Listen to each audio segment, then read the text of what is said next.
Hello,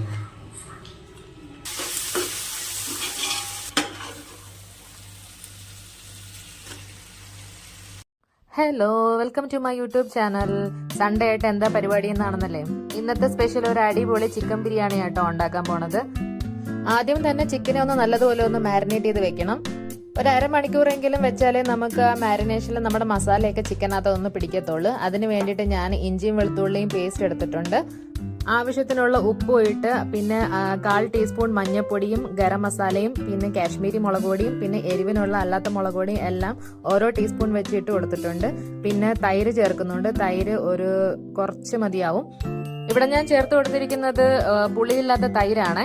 പുളിയില്ലാത്ത തൈര് വേണം ഇതിന് ചേർത്ത് കൊടുക്കുക. എന്നിട്ട് നല്ലതുപോലെ നമ്മുടെ മസാലയൊന്ന് കൈ വെച്ചിട്ട് നല്ലതുപോലെ മിക്സ് ചെയ്ത് കൊടുക്കണം. ഇന്ന് ചേട്ടനും ഇന്ന് അവധി ആയതുകൊണ്ട് ചിക്കനൊക്കെ നല്ലതുപോലെ ക്ലീൻ ചെയ്ത് തരുന്നുണ്ട്. ഈ പരിപാടിയൊന്നും എന്നെ ഏൽപ്പിക്കത്തില്ല, കാരണം ഞാൻ ക്ലീൻ ചെയ്ത വൃത്തിയാവത്തില്ലെന്നാണ് ചേട്ടൻ പറയുന്നത്.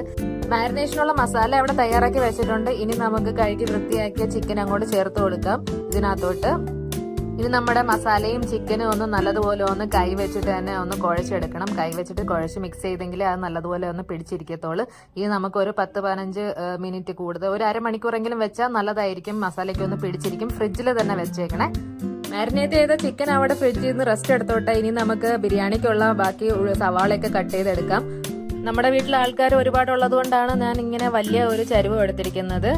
അത്യാവശ്യം ചെവിട് കെട്ടിയുള്ള ഒരു അലുമിനിയം ചരുവാണ് എടുത്തിരിക്കുന്നത്. ഇതിലോട്ട് എണ്ണ, നമുക്ക് ആവശ്യത്തിൽ എണ്ണ ഒഴിച്ചു കൊടുക്കാം. ഒരു ഇച്ചിരി കൂടുതൽ ഒഴിച്ചാലും കുഴപ്പമില്ല, കാരണം അലുമിനിയം ആയതുകൊണ്ട് ചിലപ്പോൾ അടിക്ക് പിടിക്കാനുള്ള ചാൻസ് ഉണ്ട്. അതുകൊണ്ട് ഞാൻ ഇവിടെ കുറച്ച് കൂടുതൽ എണ്ണ ചേർത്ത് കൊടുക്കുന്നുണ്ട്.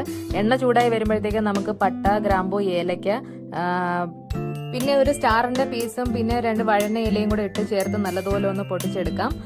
പിന്നെ ഞാൻ ചേർത്ത് കൊടുത്തിരിക്കുന്നത് 4 വലിയ സവാളയാണ്. സവാള കനം കുറച്ച് നീളത്തിൽ കട്ട് ചെയ്തതും ചേർത്ത് കൊടുത്തിട്ട് ഒരു 4 പച്ചമുളക് കീറിയിട്ട് ഇട്ട് കൊടുക്കണം.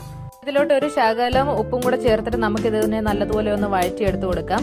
പിന്നെ നമുക്ക് ചേർത്ത് കൊടുക്കാനുള്ളത് ഇഞ്ചി വെളുത്തുള്ളി പേസ്റ്റ് ആണ്. നമ്മൾ മാരിനേഷന് വെച്ചിരിക്കുന്നതിന്റെ ബാക്കി ഇഞ്ചി വെളുത്തുള്ളി പേസ്റ്റ് അങ്ങോട്ട് ഇട്ട് കൊടുക്കാം. പിന്നെ അതൊന്ന് മൂത്ത് വരുമ്പോഴത്തേക്ക് അതിന്റെ ഒരു പച്ചമണമൊക്കെ ഒന്ന് മാറി വരുമ്പോഴത്തേക്ക് നമുക്ക് 1/4 ടീസ്പൂൺ മഞ്ഞൾപ്പൊടി ചേർത്ത് കൊടുക്കാം. പിന്നെ ചേർത്ത് കൊടുക്കുന്നത് 1 ടീസ്പൂൺ മുളക് പൊടിയും പിന്നെ 2 ടീസ്പൂൺ മല്ലിപ്പൊടിയും പിന്നെ ഗരം മസാലയാണ് ചേർത്ത് കൊടുക്കുന്നത്. ഓരോ പൊടികളും ചേർത്ത് കൊടുക്കുമ്പോൾ നമുക്ക് ഫ്ലെയിം ഒന്ന് കുറച്ച് കൊടുക്കാം. സിമ്മിൽ വെച്ചിട്ട് വേണം ഓരോ പൊടികളും ചേർത്ത് കൊടുക്കാനായിട്ട്, ഇല്ലെങ്കിൽ അത് കരിഞ്ഞു പോകും.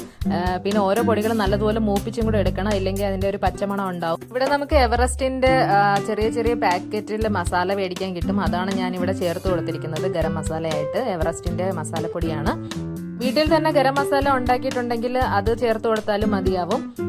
ചിക്കൻ ബിരിയാണി തന്നെ പല വെറൈറ്റിയിലുണ്ടല്ലോ. ചിക്കൻ ദം ബിരിയാണി, ഹൈദരാബാദി ബിരിയാണി, കണ്ണൂർ ദം ബിരിയാണി, അങ്ങനെയൊക്കെ. ഇവിടെ ഞാനാണെങ്കിൽ സിമ്പിൾ ആയിട്ടുള്ള ഒരു ചിക്കൻ ബിരിയാണിയാണ് ഉണ്ടാക്കുന്നത്.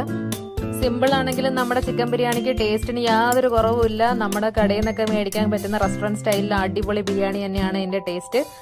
പിള്ളേർക്കൊക്കെ സ്കൂള് വെക്കേഷനൊക്കെ തുടങ്ങി ക്രിസ്മസിന്റെ. അപ്പം സൺഡേയിലൊക്കെ ഇങ്ങനെയൊക്കെ ഉണ്ടാക്കുന്നത്, എന്തായാലും സ്പെഷ്യലായിട്ട് വീട്ടിൽ ഉണ്ടാക്കുന്ന പറയുമ്പോൾ അവർക്കും ഭയങ്കര ഇൻട്രസ്റ്റ് ആയിരിക്കും കഴിക്കാനായിട്ട്. അപ്പൊ നമ്മുടെ മസാലകളൊക്കെ ഒന്ന് മൂത്ത് വന്നിട്ടുണ്ട്. ഇനി നമുക്ക് ഇതിനകത്തോട്ട് അരി ചേർത്ത് കൊടുക്കാം. അപ്പൊ അരി നമ്മൾ ഈ ഒരു ഗ്ലാസിന്റെ 4 ഗ്ലാസ് അരി എടുത്തിരിക്കുന്നത്. ബിരിയാണിയൊക്കെ ഉണ്ടാക്കുമ്പോഴത്തേക്ക് നമ്മൾ എടുക്കുന്ന അരിയുടെ അളവും കാര്യങ്ങളൊക്കെ കറക്റ്റ് ആയിരിക്കണം. ഇവിടെ ഞാൻ എടുത്തിരിക്കുന്ന വലിയ ഗ്ലാസിന്റെ 4 ഗ്ലാസ് അരിയാണ്. അത് ഈ സമയം കൊണ്ട് നമ്മുടെ മസാലകളൊക്കെ മൂത്ത് താണ്ട് എണ്ണയൊക്കെ തെളിഞ്ഞു വരുന്നുണ്ട്.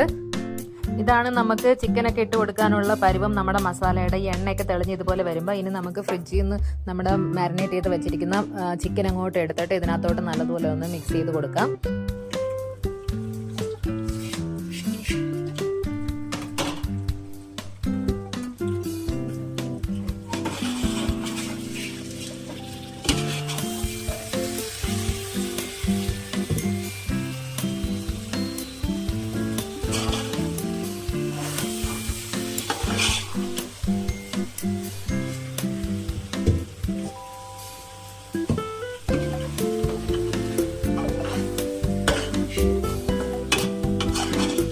അടിയിൽ കൂടെ ഇട്ട് ഇളക്കിയിട്ട് നമ്മുടെ മസാലകളെല്ലാം ചിക്കനകത്തോട്ട് നല്ലതുപോലെ ഒന്ന് പുരട്ടി നല്ലതുപോലെ ഒന്ന് മിക്സ് ചെയ്ത് കൊടുക്കണം.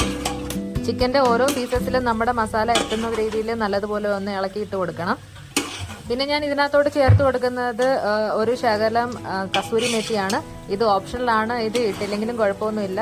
ആക്ച്വലി കസൂരി മേത്തി അല്ല ഇടേണ്ടിയിരുന്നത്, പുതിനയായിരുന്നു ഇടേണ്ടത്. പുതിനയില നമുക്കിവിടെ കിട്ടിയില്ലായിരുന്നു, ഈ കാലാവസ്ഥയിൽ ഇപ്പം കിട്ടുന്നില്ല. അതുകൊണ്ടാണ് ഞാനിവിടെ കസൂരി മേത്തി ഇട്ട് ചേർത്ത് കൊടുത്തിരിക്കുന്നത്.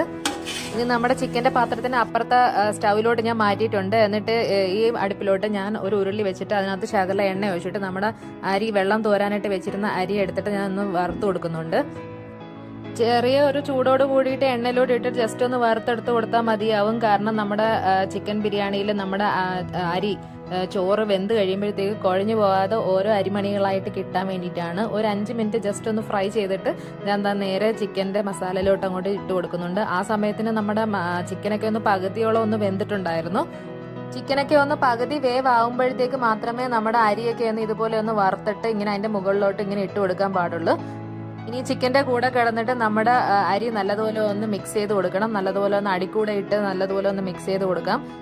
സാവധാനത്തിൽ വേണം ഓരോ അരി ഇങ്ങനെ ഇളക്കിയിട്ട് കൊടുക്കുക, അല്ലെങ്കിൽ നമ്മുടെ അരി പൊടിഞ്ഞു പോകും. അരിയൊക്കെ ഒന്ന് നല്ലതുപോലെ മസാലയിൽ കിടന്ന് മിക്സായി വരുമ്പോഴത്തേക്ക് നമുക്ക് ഇതിനകത്തോട്ട് ചൂട് വെള്ളം ചേർത്ത് കൊടുക്കാം. അതിന്റെ അളവ് ഞാൻ പറയാം. ഞാനിവിടെ എടുത്തിരിക്കുന്ന വലിയ ഗ്ലാസിന്റെ 4 ഗ്ലാസ് അരിയാണ് എടുത്തിരിക്കുന്നത്. അപ്പം 8 ഗ്ലാസ് വെള്ളമാണ്. അതിന്റെ എത്രയാണോ നമ്മൾ അരി എടുക്കുന്നത് അതിന്റെ ഡബിള് വേണം നമ്മൾ വെള്ളം എടുക്കാനായിട്ട്. അപ്പം 4 ഗ്ലാസ് അരിയാണെങ്കിൽ 8 ഗ്ലാസ് വെള്ളമാണ് ഞാൻ അവിടെ തിളപ്പിച്ച് ചേർത്ത് കൊടുത്തിരിക്കുന്നത്. ചേർത്ത് കൊടുത്തിരിക്കുന്ന വെള്ളത്തിന്റെ അളവും കറക്റ്റ് ആയിരിക്കണം. ഏതിലാണോ നമ്മൾ അരി അളന്നത് അതിന്റെ അതിൽ തന്നെ ആയിരിക്കണം നമ്മൾ വെള്ളവും അളന്ന് ഒഴിച്ചു കൊടുക്കാനുള്ളത്. കൂടിയും കുറഞ്ഞും പോയി കഴിഞ്ഞാൽ നമുക്ക് പിന്നെ പണി കിട്ടും. ഇനി നമുക്ക് ഇതിനകത്തോട്ട് ആവശ്യത്തിനുള്ള ഉപ്പ് ചേർത്ത് കൊടുക്കാം. ഒരു ശകല ഉപ്പ് ഇച്ചിരി മുന്നേ നിൽക്കണം, എന്നാലേ ആ ഒരു ടേസ്റ്റ് വരത്തുള്ളൂ. എന്നും പറഞ്ഞ് ഒരുപാടൊന്നും വാരിയിടല്ലേ. അതിന് ടേസ്റ്റ് ചെയ്ത് നോക്കുമ്പോൾ അറിയാം, സാധാരണക്കാഴി ഒരു ചെറുതായിട്ട് ഒരു പൊടിക്കൊന്ന് മുന്നേ നിൽക്കണം ഉപ്പ്. ഉപ്പും കൂടെ ചേർത്ത് നല്ലതുപോലെ ഒന്ന് ഇളക്കി വെച്ചിട്ട് ഞാൻ ഒന്ന് അടച്ചു വെക്കുന്നുണ്ട്. ഇനി അടച്ചു വെച്ചിട്ട് നമുക്ക് സിമ്മിലൊന്ന് വേവിച്ചെടുക്കാം. ഒരു 3/4 മണിക്കൂറെങ്കിലും നമ്മളിത് അടച്ചു വെച്ചിട്ട് സിമ്മിലൊന്നും ഇട്ട് വേവിച്ച് കഴിയുമ്പോഴത്തേക്ക് നല്ല ആവി പറക്കുന്ന നമ്മുടെ ചിക്കൻ ബിരിയാണി ഇവിടെ തയ്യാറായിട്ടുണ്ട്. ചോറൊന്നും കുഴഞ്ഞു പോകാണ്ട് ഓരോ അരിമണികളായിട്ട് നമുക്ക് ഇവിടെ നിന്ന് നുള്ളിപ്പറക്കി എടുക്കാം. ഏറ്റവും അവസാനം നമുക്ക് മല്ലിയില ചെറുതായിട്ട് അരിഞ്ഞത് അതിന്റെ മുകളിലോട്ടൊന്ന് ഇട്ട് കൊടുക്കാം, വിതറി ഇട്ട് കൊടുക്കാം. പ്രത്യേകം ചോറ് വേവിച്ചിട്ട് ഇങ്ങനെ ചിക്കൻ കറി ഉണ്ടാക്കിയിട്ട് ലെയർ ആയിട്ട് ഇട്ട് കൊടുക്കുന്നതിനേക്കാൾ എനിക്ക് ഇങ്ങനെ ഉണ്ടാക്കാനാണ് ടേസ്റ്റ്. മല്ലിയിലയും കൂടെ ചേർത്ത് കൊടുത്തിട്ട് നമുക്ക് ഒന്ന് അടച്ചു വെക്കാം. അതിന്റെ ഒരു ചൂടിൽ നമ്മുടെ മല്ലിയിലയുടെ ഫ്ലേവർ ഒന്ന് അതിനെ ബിരിയാണിക്കകത്തൊക്കെ പിടിക്കും. അതിന് വേണ്ടിയിട്ടാണ്. ഇനി നമ്മുടെ ബിരിയാണി സെർവ് ചെയ്യുമ്പോഴത്തേക്കും ശ്രദ്ധിക്കണം, മൊത്തത്തിൽ ഇട്ട് ഇളക്കി മറിക്കാണ്ട് ഓരോ സൈഡിൽ നിന്ന് വേണം ഇങ്ങനെ നമുക്ക് എടുക്കാനായിട്ട്. നമ്മുടെ ചിക്കനൊക്കെ ഒന്ന് മൊത്തം ഉടഞ്ഞു പോകാണ്ട് നമുക്ക് കിട്ടിയിട്ടുണ്ട്. ഞാനിവിടെ പപ്പടവും സാലഡുമായിട്ട് അടിച്ചു വിടുന്നുണ്ട്. അപ്പോൾ എല്ലാവർക്കും tata bye bye, see U.